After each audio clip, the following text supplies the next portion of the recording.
if you've got the Chicco Next2Me and you're staring at a pile of parts, wondering, where do I even start? You are in the right place. I'm walking you through this step-by-step assembly, whether you're using it as a standalone crib, as it is now, or as a bedside sleeper. I'll also share tips that took me months to figure out. Those little details that are total game changers, but no one tells you about. And because I'm safety obsessed, I'll make sure you know all the key safety features to keep your baby snug and secure. So let's get started with the assembly. I like laying out all the parts. So let's start with the base. This is the leg, and this base, you'll want it to go this way because this is what's gonna support the crib itself. What you're looking for safety is to hear a click.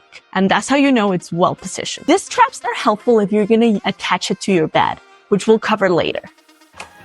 One of the features I wanted to highlight here is this has wheels on the side, which allows you to move it, but it also has a brake so that for safety, you can keep it set where it is. Another cool feature is you can have it at different heights. Right now, we have it at height 1, but if you wanted it to go higher, you will pick this top part on both sides and go high and go low. Depending how you got this crib, if it was a hand-me-down, maybe it's already kind of assembled. But I wanted to show it all in separated parts so that you know how to put it on a wash. So this is the cover of the crib. Right now you see there's no plastic, no metal, so you could easily put this in the wash and clean it. Let's do this top part. The parts that are going to go inside of it are 3. So this plastic here and this 2 metal supporters. So the plastic needs to go in this side where the mesh is. And it basically just provides support to the crib and the baby. Insert it, you're gonna see here an opening with Velcro and you'll just go in. Ta! Next here, we're gonna put this supporter sides. We wanna start with this because here it's pretty obvious this needs to go down, right? Because this will connect with the crib. You put it on a surface and all of this is open, right? The zipper, everything except this end. So you'll just go on that end, secure it there first, put it all around, get it in here, and we're ready to start zipping. And done. This part is secured. So now we are gonna put this last straight piece. It's important that you put it in the right way because if not, you'll have to redo a step.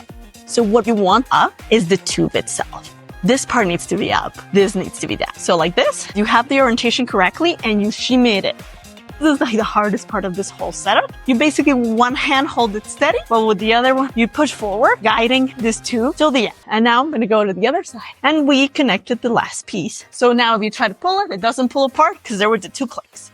We're getting to the end of this. So here you zip it up and we did the same thing on the other side. We're prepared to get these 3 pieces together now. If you want to have your baby attached to your bed, you'll want to put this mesh part right next to your bed so you can zip it down and keep your baby close. Or even if you want to keep it zipped up, you can still look at your baby through the mesh. I'm going to put it like this on top. Inside of this, you make sure that on both sides you're putting it correctly and bam, the final click.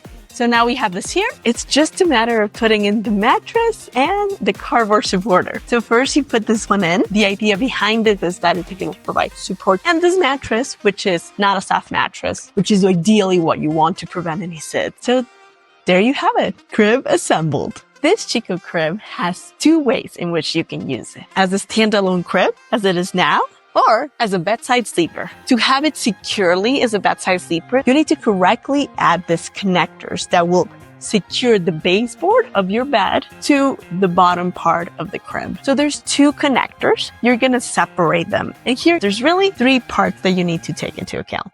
The red ones are the ones that are going to be attached to your baseboard. And this one attaches back to the crib right under here. Depending on how big your baseboard is, you will enlarge these 2 red ones. Go connect the baseboard. So I'm going to put this under and then with this one up here, secure it. You're going to hear it click. And then I'm going to bring the bed. And once you have it here connected, that's when you would tighten it up to make sure everything is flush and that it will stay as close. And then you would just repeat this with the other one on the upper part, same way. Now that this is securely attached, you'll want to make sure that the mesh area is right here. And a pro tip, if you're breastfeeding, you'll want your baby's head to be at the same height as your chest will be so that you can easily unzip this and breastfeed your baby. I'm also going to show you how to transition your baby out of this crib. In terms of safety, you want to do this either when they're 6 months or before they turn 9 kilos or before they start sitting up. And now the bassinet is ready for your baby. But you might be having a lot of parenting anxieties and fears. Well, I have the video just for you that is going to help you move from those fears and enjoy parenthood much more. Check it out now.